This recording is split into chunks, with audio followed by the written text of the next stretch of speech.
अस्सलाम वालेकुम एवरीवन। तो हम कर रहे थे रेस्पिरेटरी सिस्टम एग्जामिनेशन, जिसमें मैंने आपको इंस्पेक्शन और पैल्पेशन काफ़ी हद तक बता दी थी। पैल्पेशन को हम थोड़ा सा रह गया जो कंटिन्यू करते हैं कि ट्रेकिया एपेक्स बीट होगी, टेंडरनेस होगी, मूवमेंट्स होगी। अब एक्सपेंशन में हमने इंची टेप लेनी होती है और जो आपकी इंचेस टेप होती है ना, उसको लेके आपने जो maximum point of chest expansion होता है उसमें आपने नापना होता है कि चेस्ट कितना एक्सपैंड करे एक ब्रेथ में। तो उसमें क्या होता है कि जो निपल्स के नीचे वाली जगह होती है, निपल्स के बिल्कुल नीचे वाली जगह, वहाँ पर आपने सपोज कर लें कि यही पेशेंट है और ये वाली ये इसके निपल्स हैं, तो यहाँ पर आपने अपना जो इंची टेप है वो पूरा उसकी पीछे से घुमा के आगे की तरफ ले आए या आगे से घुमा के पीछे की तरफ ले जाए। मतलब पूरा इंची टेप उसके नीचे से घुमा के दूसरी तरफ आपने ले आना है, ठीक है। और उसके बाद पेशेंट से आपने और उसको ढीला सा दूसरी तरफ से पकड़ना है, ये नहीं कि कस के पकड़ लेना है। जब आप पकड़ेंगे ना, उसके बाद आपने पेशेंट से कहना होता है कि अब वो गहरा सांस ले। जाहिर जब वो गहरा सांस लेगा तो इंची टेप आपका थोड़ा सा मूव करेगा और फिर वो वापस अपनी जगह पर आएगा, ठीक है। क्योंकि ज़ाहिर है वो जब इंस्पायर करेगा तो उसे मूव करना चाहिए। तो आइडियली जो एक टाइम पे मतलब पेशेंट जब गहरा सांस लेता है, इंस्पायर करता है और फिर एक्सपायर करता है, तो इंची टेप की जो मूवमेंट है वो ना कम से कम 5 सेंटीमीटर होनी चाहिए, ठीक है। 5 सेंटीमीटर इज आइडियल। अगर 3 से 5 के दरमियान में होती है तो इसका मतलब है कि बॉर्डर लाइन है, और अगर 3 से कम होती है, खासतौर पे 2 से कम, तो इसका मतलब है कि एडिक्वेट एक्सपेंशन नहीं हो रही, कोई ना कोई मसला चल रहा है, कोई कंसोलिडेशन है, कोई ऐसे इशू है कि पेशेंट का सांस पूरा अंदर नहीं जा रहा, ठीक है। तो एक्सपेंशन है और ये लाजमी स्टेप है। एक स्टेप आता है इधर बीच में वोकल फ्रेमेटस का। वोकल फ्रेमेटस का स्टेप ना पहले किया जाता था कि आप हाथ रखते थे और आप ऐसे करके ना अल्नर बॉर्डर अपना रख लेते थे डिफरेंट पोजीशंस पे ना, चेस्ट पे 1 2 3 4 5 6 करके, और आप 3 3 3 बुलवाते थे, चेक करते थे, फील करते थे बेसिकली अपने हाथ के अल्नर बॉर्डर से पे के जो वाइब्रेशन फील होती है ना 3 3 3 कहने पे, वो ठीक आ रही है नहीं आ रही। अब वो स्टेप ना ऑब्सोलीट हो गया। वोकल फ्रेमेटस अब नहीं करते, अब सिर्फ वोकल रेजोनेंस चेक करते हैं, वो मैं आपको आगे बताऊंगी। ऑस्कल्टेशन में करते होते हैं।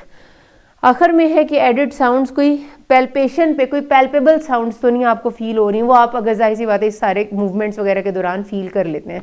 तो आपने किस तरह से कहना है कि during palpation trachea was central and apex beat was in 5th intercostal space and mid clavicular line. There was no tenderness or crepitus appreciable. Movements of the chest were normal and equal on both sides, and chest expansion was 5 centimeter which was adequate, and there was no palpable added sounds, ठीक है। अब ये आप कब बोल सकेंगे? जब आपको पता होगा कि ये सारे स्टेप्स आपने करने हैं। कि जाहिर है अभी तो मैंने आप सामने लिखे हुए हैं, जब आपने नहीं लिखे हुए हैं और आपने ऐसे ही बोलना है तो ये तभी हो सकता है कि आपको सारे स्टेप्स पक्के याद हों। 2 दफ़ा करने की बात है, आपको पक्के याद हो जाते हैं। फिर आ जाते हैं परकशन। परकशन बहुत इंपॉर्टेंट स्टेप है, ठीक है, सभी इंपॉर्टेंट है, लेकिन परकशन ऑस्कल्टेशन पे ना अक्सर आपका सिर्फ जो आ जाता है शॉर्ट केस, वो आ जाता है कि परकशन और ऑस्कल्टेशन करें, इसलिए मैं कहती हूँ। अब परकशन करने का सबसे पहले तो तरीका आना चाहिए जो कि बहुत सारे स्टूडेंट्स को ना आता ही नहीं है, इतने बड़े होके भी। तो उसमें क्या है, आप अपना ये वाला पूरा हाथ जो है वो सीधा रखना होता है। एक सेकेंड, ये हाथ ऐसे रखना होता है पूरा का पूरा, ठीक है, जो ये वाला है जो आपका लेफ्ट हैंड है, और आपके राइट हैंड की जो मिडिल फिंगर होती है, ये वाली जो फिंगर है मिडिल फिंगर, इससे आपने अपने जो लेफ्ट हैंड है उसकी मिडिल फिंगर के दरमियान में इस जगह पर स्ट्राइक करना होता है ऐसे 2 दफ़ा। एक दफ़ा में 2 दफ़ा ही करना होता है, अगली जगह जाके फिर 2 दफ़ा, अगली जगह जाके फिर 2 दफ़ा, ना 1 दफ़ा करने ना 3 दफ़ा, आइडियल इज 2 दफ़ा।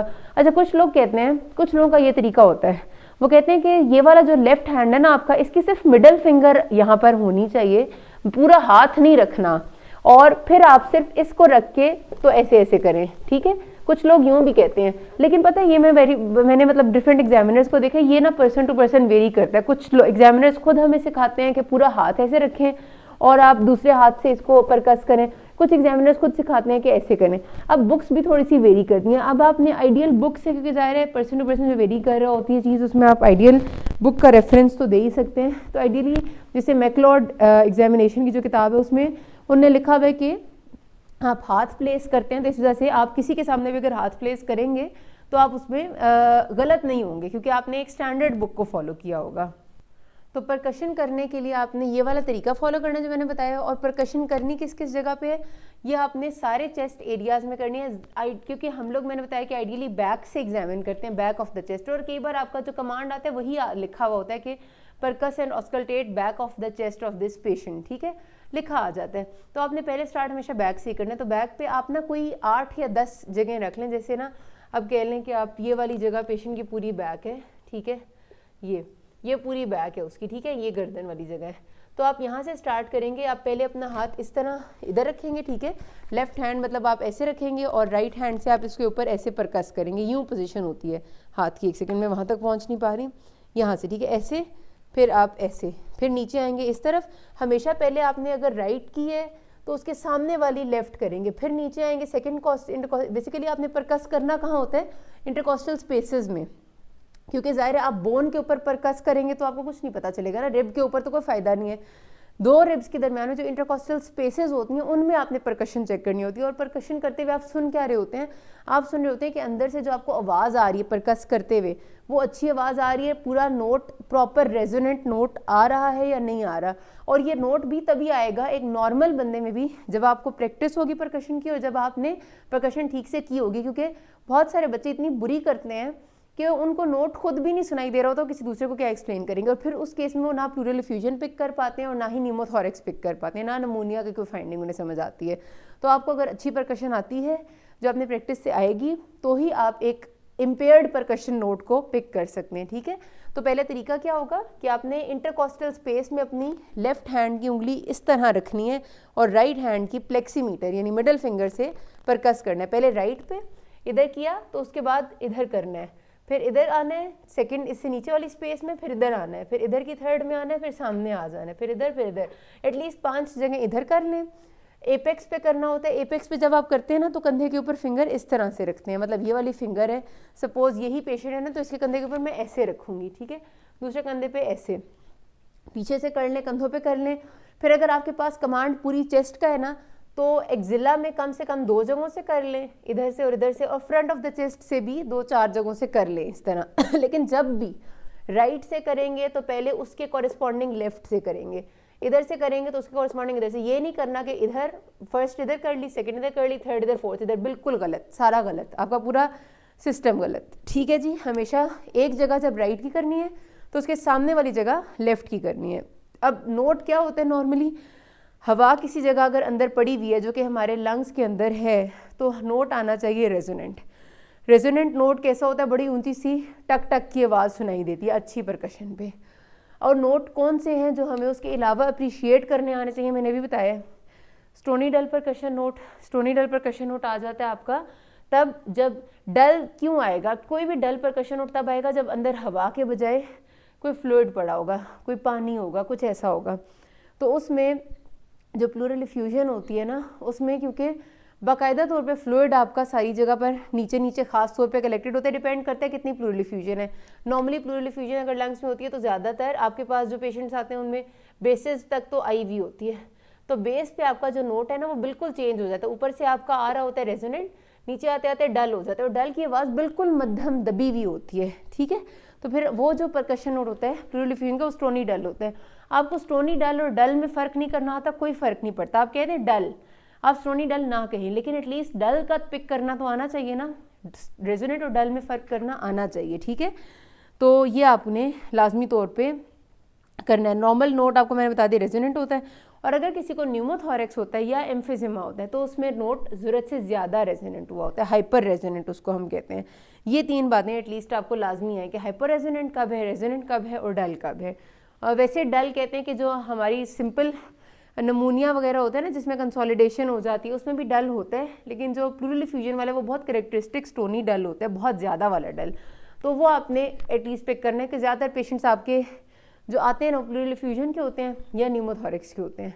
अच्छा जी, उसके बाद आखिरी स्टेप आ जाता है आपका ऑस्कल्टेशन। ऑस्कल्टेट करने का भी सेम तरीका है, आपने हमेशा कानों में लगानी है अपने स्टेथ और उसकी जो डायफ्राम वाली जगह यानी जो मेन पीस होता है उससे ऑस्कल्टेट करना है। बैक ऑफ द चेस्ट को करेंगे तो वही तरीका है कि जिस तरह आपने परकशन की थी, पहले राइट पे इधर, तो फिर लेफ्ट पे उसके सामने वाली जगह पर करेंगे, फिर इधर सेकंड, इधर थर्ड, तो इधर थर्ड, ठीक है। हमेशा आमने सामने आमने सामने आमने सामने 5 जगह उसी तरह से जिधर जिधर परकशन की होती है उधर उधर ऑस्कल्टेशन भी करनी होती है। और ऑस्कल्टेट करते हुए आप क्या सुनते हैं, जब आप स्टेथ रखते हैं तो आप जाहिर सी बात है कि पेशेंट से साथ कहते हैं कि गहरा सांस लें, क्योंकि आपने उसकी ब्रेथ साउंड सुननी होती हैं। नॉर्मल वेजिकुलर ब्रीदिंग में आपको पता है कि हमेशा आप खुद सांस लेके देख लें तो जब आप सांस अंदर लेते हैं तो लंबा जाता है और बाहर जल्दी निकल आता है, ठीक है। तो उसका जो ग्राफ बनता है कि इंस्पिरेशन हमेशा लंबी होती है और एक्सपिरेशन छोटी होती है, ऐसे करके ग्राफ बनता है। लेकिन जो इम्पेयर्ड नोट होगा हमारा, नॉर्मल वेजिकुलर ब्रीदिंग नहीं होगी, वो किसी भी और तरह की हो सकती है। जिस तरह आप ना कभी पेशेंट, एक नॉर्मल मरीज की ट्रेकिया पे स्टेथ रखें सामने की तरफ से, ठीक है, ये ट्रेकिया होती है ना, तो आप एक नॉर्मल पेशेंट, मतलब पेशेंट ना भी हो, अपना ही कर लें, अपने कानों में आप स्टेथ लगाएं और अपना जो डायफ्राम है ना उसको आप अपने ट्रेकिया पे रखें और आप फिर सांस लें। आपको आवाज़ आएगी, ऐसे अजीब सी आवाज़ आएगी खर खर की, जो पहले एक अंदर जाएगी ऐसे, मतलब बड़ी अजीब सी, जैसे मोटरसाइकिल चला होता है ना उसके खर की आवाज़ अंदर जाएगी और फिर बाहर आएगी, और दोनों बराबर होंगी, मतलब यूँ अंदर पहले जाएगी फिर यूँ बाहर आती महसूस होगी, एक सांस लेने के दौरान की बात कर रही हूँ। तो ये वाली जो साउंड है, अगर आपने अपने ट्रेकिया पे सुनी होगी ना, तो आप किसी की बैक पे अगर कभी सुनेंगे ना, उसको हम कहते हैं ब्रोंकियल ब्रीदिंग, कि पेशेंट के नीचे की तरफ यानी लंग्स में ऐसा मसला हुआ है कि वो नॉर्मल तरीके से सांस नहीं ले पा रहा, बल्कि वैसी सांस की आवाज़ें आ रही जैसी उसके नॉर्मली ब्रोंकाई से या ट्रेकिया से आ रही होती हैं, ठीक है। तो इसकी आपकी जो कॉजेज़ है ना ब्रोंकियल ब्रीदिंग की, ये आपसे बहुत ज़्यादा पूछते हैं। तो सबसे पहली जो 2 C's आपने याद रखनी है इसमें, कंसोलिडेशन एंड कैविटेशन, ठीक है। कंसोलिडेशन क्यों होती है? कंसोलिडेशन नॉर्मली होती है जो नमूनिया वगैरह में हो जाती है।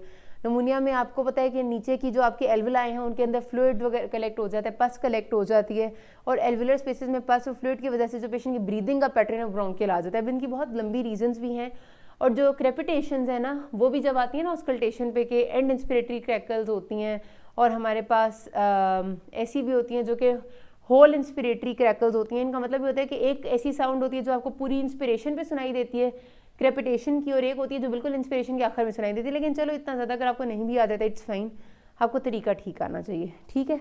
हम यहाँ पर तरीके पे फोकस कर रहे हैं। तो आप ऑस्कल्टेट करेंगे, आपको ब्रोंकियल ब्रीदिंग की कॉज पता होगी, और आपको ब्रोंकियल ब्रीदिंग को सुनना और अप्रिशिएट करना आना चाहिए, ठीक है जी। ऑस्कल्टेट कर लिया आपने पीछे से, एपेक्स से, और साइड एक्जिला से, और फ्रंट से। अगर सिर्फ बैक ऑफ द चेस्ट की कमांड है तो सिर्फ बैक से करेंगे, और फिर आपने उसको एक्सप्लेन करना है। अब हम पूरा अगर परकशन को एक्सप्लेन करेंगे तो हम कहेंगे कि on percussion the note was resonant on whole of the chest, या फिर अगर आपने सिर्फ बैक की है तो on whole of the back of the chest percussion note was resonant, या फिर अगर पेशेंट है प्लूरल एफ्यूजन तो percussion note was resonant up to 5th intercostal space and it became stony dull below 5th intercostal space up to the 12th intercostal space, ठीक है। कि आपने बताना ही होता है कि आपने परकस तो सारे में की है। और ऑस्कल्टेशन की फाइंडिंग भी आप इसी तरह बताते हैं कि I auscultated the chest and I heard normal vesicular breathing, या विद नो क्रैकल्स और क्रेपिटेशंस एनीवेयर, ठीक है। या फिर अगर कहीं पर आपने नॉर्मल वेजिकुलर ब्रीदिंग के साथ कुछ सुना है तो आप बता देंगे। और अगर आपका प्लूरल एफ्यूजन का पेशेंट होता है ना, तो जहाँ पर एफ्यूजन होती है वहाँ पर ब्रेथ साउंड्स एब्सेंट होती हैं, तो आप कह देंगे कि I heard normal vesicular breathing up to 6th intercostal space and below that breath sounds were absent, ठीक है। उसके नीचे आपको आती नहीं आवाज़, और ये सच होता है, और ये सुनने पे आपको पता चलेगा कि आवाज़ आएगी या नहीं आएगी, तो आप एक्सप्लेन कर सकेंगे। तो ये हो जाती है आपकी ऑस्कल्टेशन। इस तरह आपकी चेस्ट एग्जामिनेशन पूरी होती है। किसी को कोई भी मसला होता है तो you can ask me. Thank you.